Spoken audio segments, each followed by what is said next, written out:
Welcome to my channel Coin Wealth USA. Today, we're diving deep into the rich story behind one of the most iconic and increasingly valuable coins in American history, the 1981 Liberty 1 cent United States coin.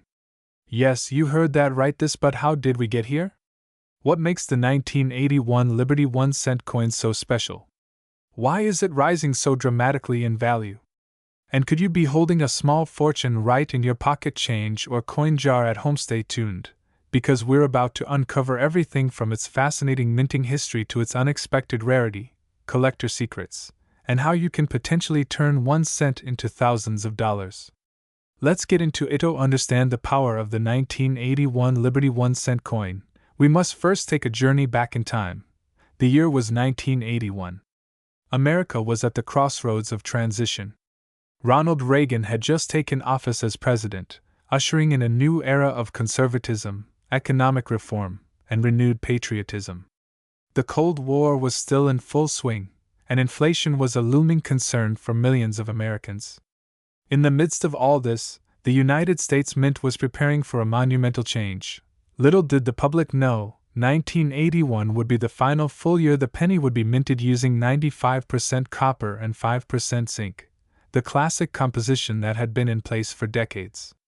Copper prices were soaring, and the cost of producing a 1 cent coin was beginning to exceed its face value. By 1982, the U.S. Mint would switch to a cheaper copper-plated zinc alloy. This made the 1981 Liberty 1 cent coin one of the last of its kind, the last generation of truly copper-rich pennies.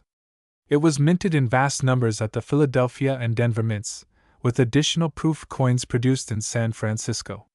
But what seemed like a routine year in minting history would eventually become a goldmine for modern collectors. Let's take a moment to admire the design of this iconic coin. On the obverse or front of the coin, we have the classic bust of President Abraham Lincoln. His image has graced the penny since 1909, commemorating his legacy as the great emancipator. The inscription, "In God We Trust," crowns the top of the coin, while "Liberty" appears to the left of Lincoln's profile, a powerful statement of the American ideals of freedom and democracy. To the right, the date 1981 stands out boldly. On the reverse, we find the Lincoln Memorial, meticulously detailed. If you look closely, you can even see a tiny representation of the Lincoln statue within the monument, an incredible feat of engraving for such a small coin. Above it is the proud declaration, United States of America, and beneath that, the Latin motto, E pluribus unum, meaning, out of many, one. At the bottom sits the coin's denomination, 1 cent, often overlooked, yet iconic. This design, by Victor David Brenner on the front and Frank Gasparo on the back, represents more than just currency. It symbolizes unity, endurance, and the spirit of American identity through one of its greatest presidents. Now, here's where it gets exciting. In 1981, the penny was minted in 3 main facilities. But not all 1981 pennies are created equal. That's what makes them